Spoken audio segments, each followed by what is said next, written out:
Welcome to the Super Breakdown Podcast, where cosmic tales unfold. Join Power Maximus, Lord Triage, and the Darth Legacy Jason M40 on a journey through heroic realms where legends are born and destinies entwine. Delve into the cosmic currents, unraveling the mysteries of superheroes, villains, and champions. Embrace the cosmic energy that binds us all, and let your journey begin. This is the Super Breakdown Podcast. Enter the cosmic saga.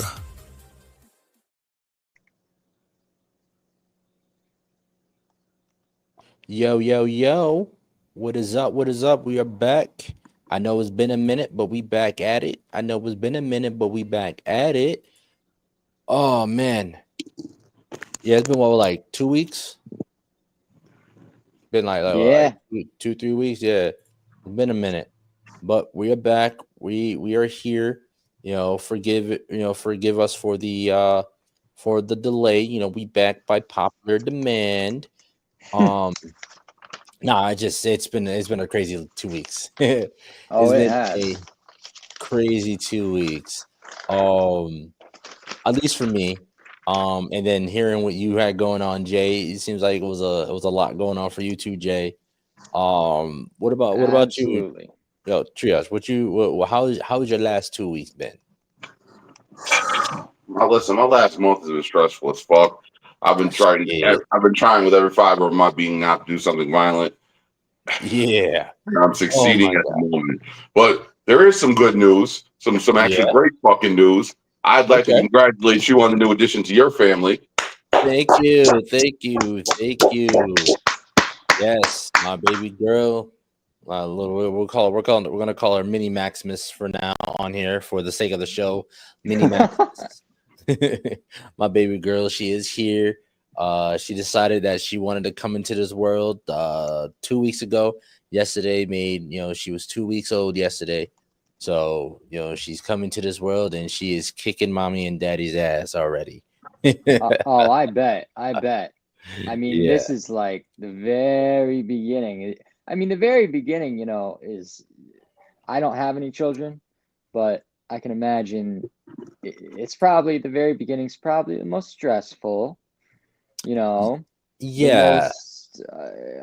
You just got a little anxiety here and there. You want to make sure you're doing everything right, Yeah, but, it absolutely is. That really is the case for the most part of it. It's just like, this like the nerves of, all right, let me make sure I'm up, in time. Make sure like I'm able to hear if she needs me, if she's crying, if she cries or something like that, But I feel like the most important part, the most stressful part for me is, making sure that I am there and supporting her mother, supporting my wife more so because, she did. I didn't go through all this. She did. You know what I'm saying? So, and making sure I'm supporting her within her recovery and just making sure I'm on the ball and helping her out as much as I possibly can, while also still working, making money, providing a roof over the head, food, and all that stuff. So it's been a lot. It's definitely been a lot, but the weekend before last, like really changed my scope and my outlook on life in general. Witnessing the miracle of birth was like unexpected too. It was completely unexpected. She wasn't supposed to come on that day. So she came early. So I was thrown for a whirl. I was like, whoa, I'm not ready. But no, it was amazing. Baby girl's healthy, wife is healthy. My stepson is absolutely ecstatic. I bet he is so happy. He's so helpful. He's so kind and caring as well. He's trying to do his best to help out where he can. But it's been a wild ride these last few weeks. Yeah. And it's certainly been a wild ride the last few weeks. But worth it. Yeah. Worth it. But again, like I said, I vibe with you on what you said as well. It's been very stressful and it's been very hard not to just do violent shit to certain people. Especially when it fucks with your money. You know what I'm saying? So yeah, that's been. But what about you, Jay? What have you had going on these last 2 weeks? Oh man. So hopefully, by the end of this week, I may be starting the police academy. And normally the whole like yesterday, I actually just took the physical fitness test for it. And I passed all 3 sections. And the last section is the 1.5 mile run. I puked immediately after I was done. Worth it. And I passed it. But apparently this whole process, happens over the course of a few months. We have 1 week. So there's a few things that I have to get done, like scrambling. I got to go to the library, got to go to the bank. I got to get a few forms notarized. So it's a little stressful, but I know that the hard work will be worth it, Absolutely, man. Absolutely. Dude, I commend you.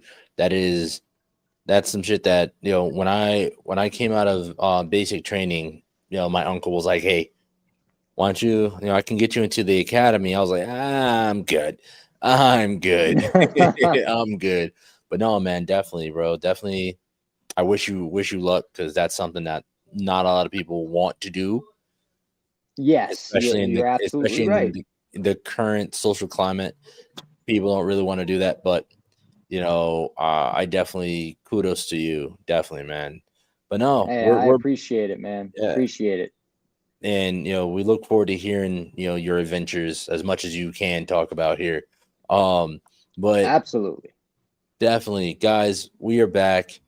Welcome back to the Super Breakdown. I know it's been 2 weeks. We had to take some time off. A lot of life-changing shit going on, but we are back. This episode, well, we actually have the next few episodes planned out for y'all. We'll get into that at the end of the episode. Plus, we also got a big announcement coming at the end as well. Today we are going to, for all my Namekians out there, we're going to be diving into Piccolo and the history of the Namekians within Dragon Ball Z. This is an episode that I would say you've been wanting to do this episode for a while now, Triage, right? Yes. Yeah. Oh shit! The eagerness in that yes was like yeah. My LA Night voice. Yeah. But yeah, man. Let's get into it. Since this is your episode, Triage, you take it away. All right. So the thing I think that I've always liked about Piccolo was his stoic personality, the way he carries himself, and I love the fact that he to me is the most rounded of the Z characters, even though he mostly gets pushed to the background after once the Buu arc starts. Yeah. Majority of them get pushed to the they all get pushed to the back. There's no such thing as Z fighters anymore. There's Goku, Vegeta, Gohan. There's Saiyans. That's it. I don't see Yamcha ain't out there scrapping no more. Chaozu, I'm pretty Chaozu's dead. There's no bringing back Chaozu no more. Tien, nobody. I'm pretty sure majority of them decided to stay dead. I think the only person that really out here is still scrapping is the androids, now that they're on the good, the good team now. Krillin, Piccolo, and the Saiyans. I've already said it. Goku is the Vin Diesel of the anime world. For whatever reason, everybody becomes family and joins the team. But yeah. So speaking of which, I think it's really interesting because Piccolo is actually responsible for the deaths of several of the Z characters, including Goku himself. Yeah. Yep. So we first keep cannon. Yeah, we first find out about this whole thing because of the death of Krillin. Because someone kills Krillin and steals the Dragon Ball, which was in his possession at that point in time, and then come to find out it was someone who was working for Piccolo. Mm. And then this puts Goku on a whole revenge crusade. I mean, that's kind of understandable. Yeah, he killed his mans. I feel some kind of way too. I get it. Yeah, absolutely. That's childhood friend right there. That's best friend. That's like only friend you got, really. This yeah. This occurred right after he had lost to Tien at the World Martial Arts Tournament. And oddly enough, come to find out, the person who had gave the order was the demonic evil demon king Piccolo. Now, Piccolo's whole dynamic to me was always very interesting because he's supposed to represent the quote unquote evil or ultimate evil at that point in time in the Dragon Ball Z universe, where Kami represents the good. Mm-hmm. And there actually is a whole pun on that with the whole yin and yang and the way that they're connected. But you don't even find out about this until after the fact, because Kami is revealed to be the guardian of the earth. And I thought it was always very interesting that they introduced him so late in the Dragon Ball series that like he was never once brought up by Roshi or anyone else. Like I just thought that was weird. Yeah. Yep. What are we talking about? We talking about big Kami, or are we talking about like because so it was so long ago. I haven't watched like those specific arcs of Dragon Ball in so long, because I remember there was the big fat Namekian that was sitting on a chair. Are you talking about on Planet Namek? Yeah, that's what I'm talking about. That's not Kami. That's started with a G.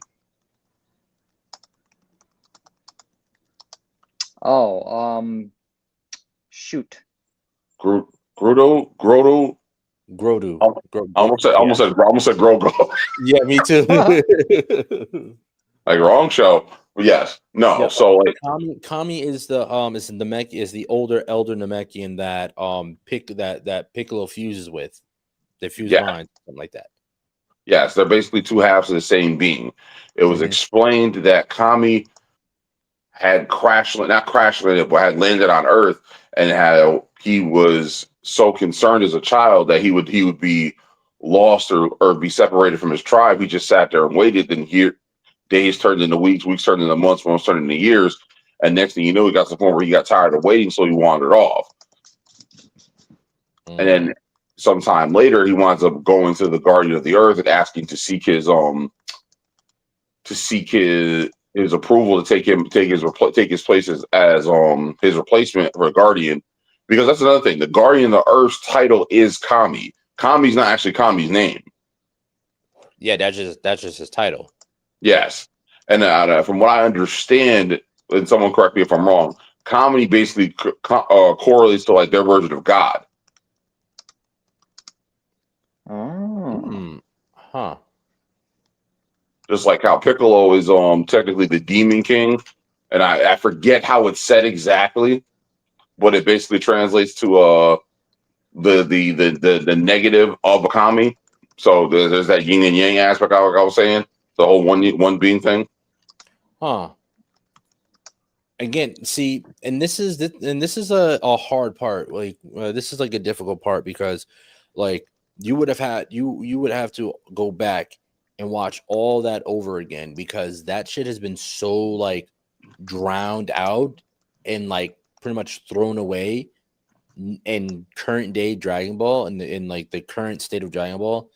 None of that shit's even referenced, talked about, even like that it even occurred anymore.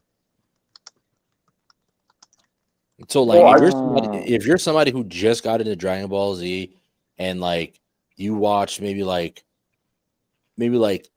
late Dragon Ball Z, and then you're really watching Super, you wouldn't know anything about this at all. No, I get it because they focus more on the Saiyans, but yeah, but like when you're talking about a character that is supposed to be that world's embodiment of God, that would be like the Marvel universe not mentioning the one above all or the one below all. You know what I mean? At some point in time, you know what I mean? Or there's, you know what I mean? It's like just completely forgetting about these godlike characters. Because don't know, we hear about Shinron and Purunga and damn, what was the super dragon's name? talk about the one from the Black Stars. No. That's isn't that's Omega Shinron, right? No.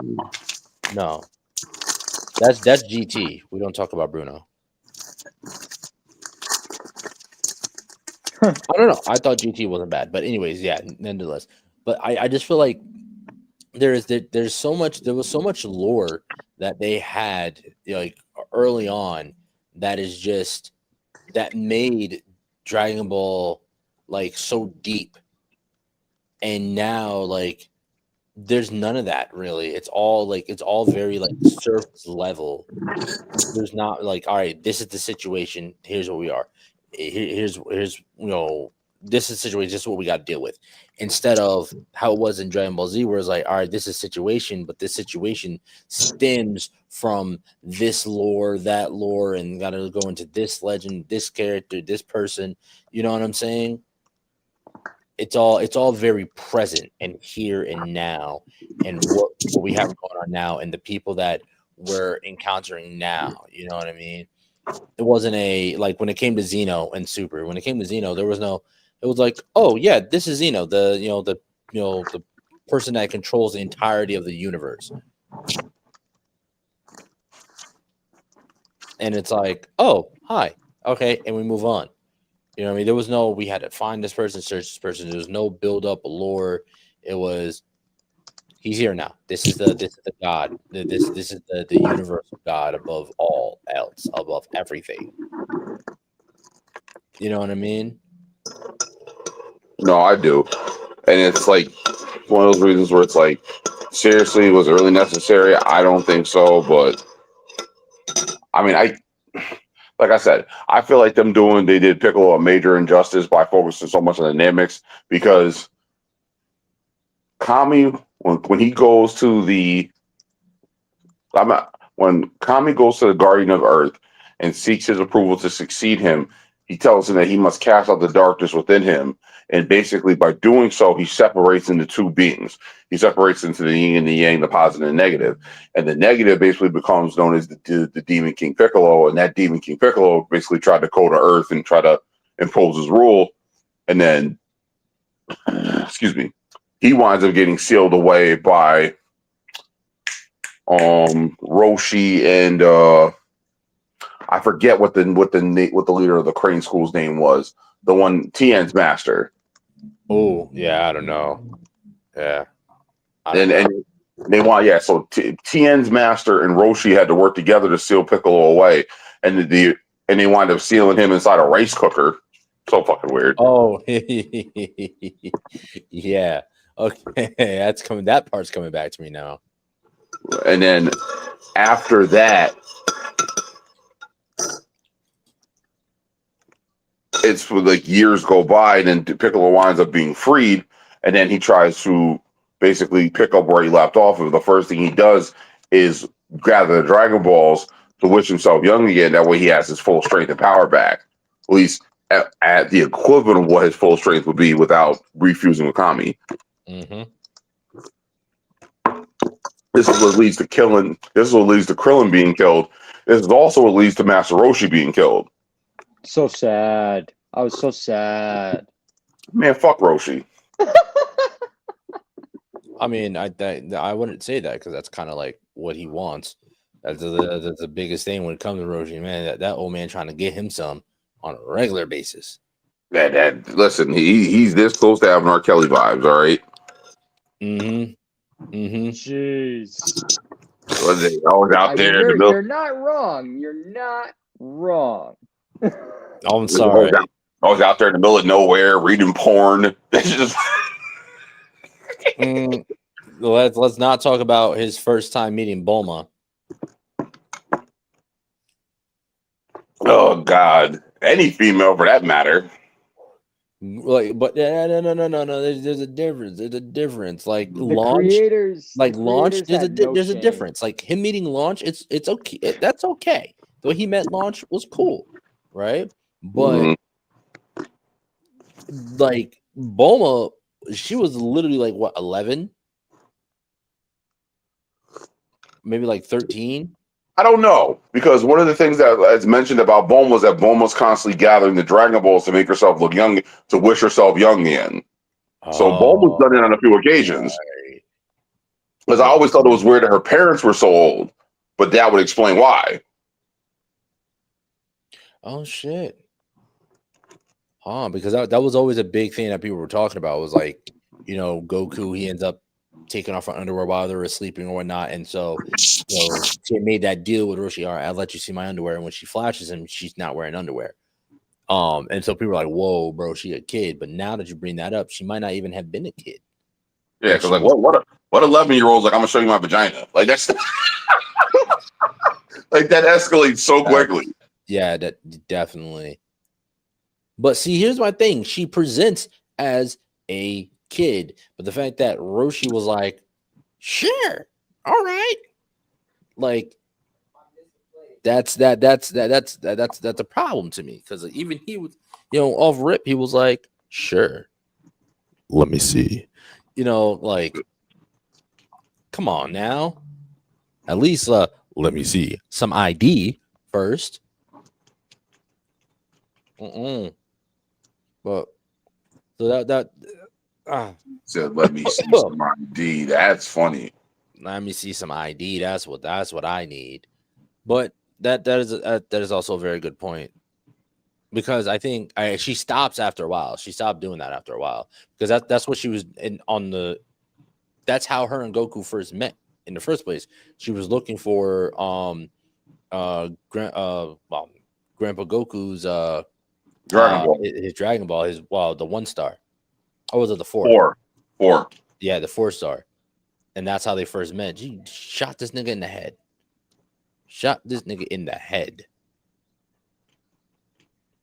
My gosh. Hey man, wow. I feel bad for the bullet. Right? I feel bad for the bullet. That should just bounce right off his head. Like, what?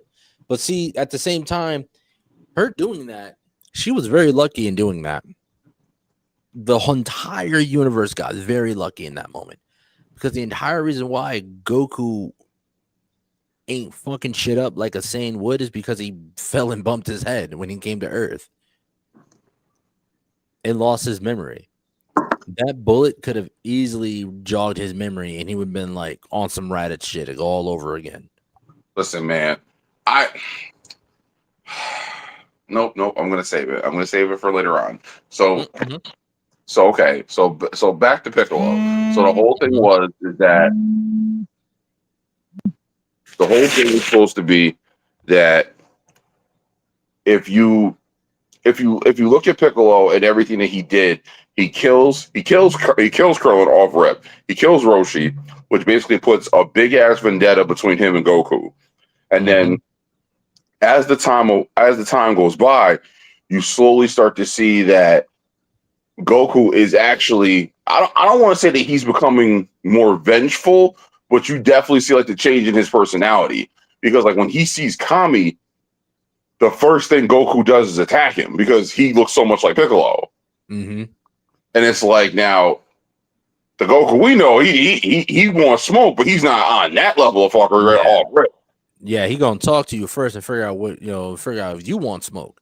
Right. And it's to the point where Kami had to humble him and make him sit down, and then he realized, oh, all right, maybe this isn't what I thought. And it's actually, and this is the thing too, because if memory serves me correctly, Piccolo's also indirectly responsible for the death of Chaozu.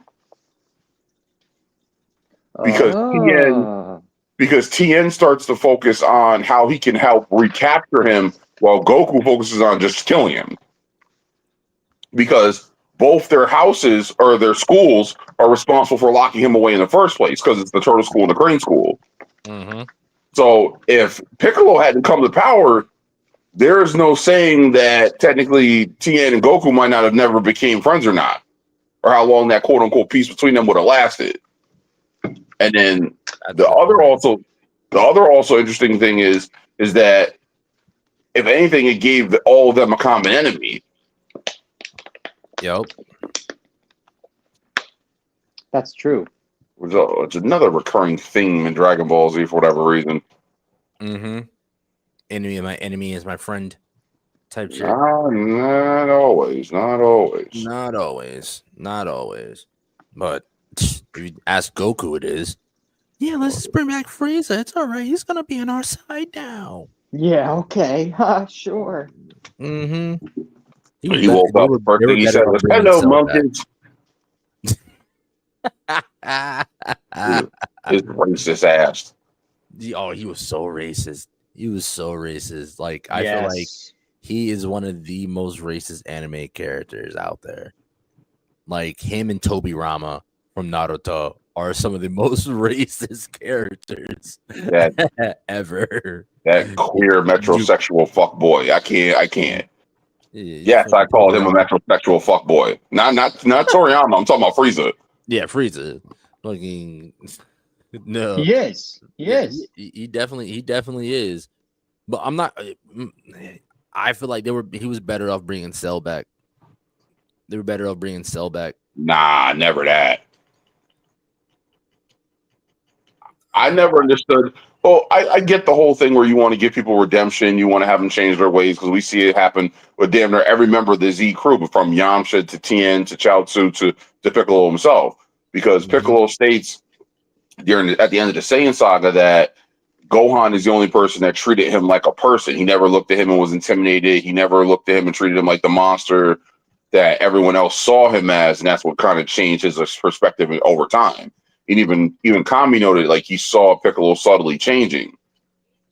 So the thing that I thought that was really interesting as far as that goes is that while Piccolo's happened over time, and it happened over to the response to a direct threat, not only to himself but to the entire planet. Like he said, when he teamed up with Raditz, he was like, "I'm squaring up. I'm doing this not to help you. I'm doing this because I have my own plans for the Earth." Mm-hmm. He's like, I'm not gonna have somebody out here, destroying my planet that I'm supposed to be destroying. Fuck out of here. No, I definitely get that. That was the whole reason why he teamed with Goku. Yes. Yep. And I would also like to give him this because this is one of those things too. Because granted, the circumstances were a little wild. He is one of the few characters who actually does successfully kill Goku. Yep. That is true. Yep. Oh, which is crazy. We got a comment in here. I appreciate that. Yeah, we passed that, but no, yeah. So apparently, she was 16. Bulma was 16. Just to jump back to that, Bulma was 16. That's still. That's still. I mean, that's still bad. That's still bad. That's what we're doing at 16. We're just whipping our crotches. But now you also gotta look at it like, girl, what are you doing offering to show an elderly man? Because Roshi's in his hundreds. Jesus. He's 16 years old out here offering up to show your box to an old man. What was it for? I forget what not a good enough reason. I'll tell you that much. There is no good reason, but I'm just saying. No good reason, but like come on now, really? She must have really wanted that drag. She wanted them Dragon Balls. She's like, hey, I'll show you a little something if you give me them Dragon Balls. Sure, those are the balls she wanted. Sure, right. See, Jesus. Once again, this is going real south real quick, boys. I'm sorry. No, I just because a lot of people forget that Dragon Ball Z. How dark this show can get, how fast it can go sideways, the fuckery that we talk about that we sometimes shouldn't. It's been 2 weeks. We got to remind them who they fucking with. We got to remind them who we are again. But a lot of people forget when it comes to Dragon Ball in general, that Dragon Ball was supposed to be it's a comedy. It's supposed to be a comedy anime, right? So what we see with Dragon Ball Z, it's a complete tonal shift. Dragon Ball wasn't even supposed to be. There wasn't even supposed to be a Dragon Ball Z. And then when Toriyama decided to do Dragon Ball Z, when Goku died, that was it. That was supposed to be it, and it was supposed to be all about Gohan from then on. That's what I thought. Yeah, that's it. Toriyama said himself. That's what it was supposed to be, but people liked it too much, and he also, Goku was his baby. First off, shout out to Toriyama, RIP, my boy. You have literally changed the landscape of anime Storytelling in its entirety. Mm-hmm. Literally. I'm trying to think because I learned a recent anime fact that was crazy. It was about isekais. I think they said like the first isekai was it was something, and I think Toriyama was a part of it. Was a part of the creation of like what was considered the first isekai anime. I still don't really know what isekai is, but we'll figure it out. But